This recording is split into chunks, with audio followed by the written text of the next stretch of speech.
ઈશ્વરચંદ્ર વિદ્યાસાગર બંગાળના બહુ મોટા શિક્ષક, ભાષાંતરકાર, ફિલોસોફર અને એનાથી મોટા એટલે કે મોટા ગજાના સમાજ સેવક.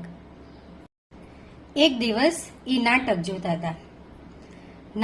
હતા. એમાં એક વિલન હતો અને એ વિલન છે એ હિરોઈન ઉપર એટલો બધો અત્યાચાર કરતો હતો કે સહન ન કરી શક્યા એટલે ખેતરમાં ઊભા થઈ અને પોતાનું જ ખાસડું લઈને એને વિલન ઉપર ઘા કરી દીધો.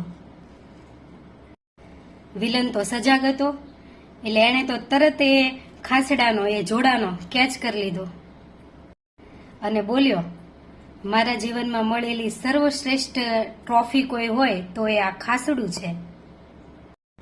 કારણ કે ઈશ્વરચંદ્ર વિદ્યાસાગર જેવા મહાન માણસ, મહાન વિદ્વાન થોડી ક્ષણવાર માટે એ ભૂલી ગયા કે એ પોતે જે જોઈ રહ્યા છે એ નાટક છે, હકીકત નથી.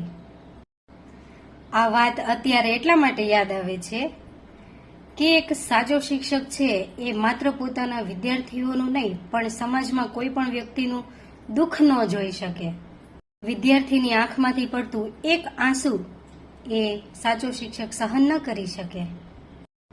બાકી વિદ્યાર્થી કોઈ પણ તકલીફમાં હોય, વિદ્યાર્થીની શરીરમાંથી લોહી નીકળતું હોય, વિદ્યાર્થી તરફડતો હોય અને એક શિક્ષકના પેટમાં પાણી ન હલે તો એ શિક્ષક નથી, માત્ર ને માત્ર પગારદાર છે.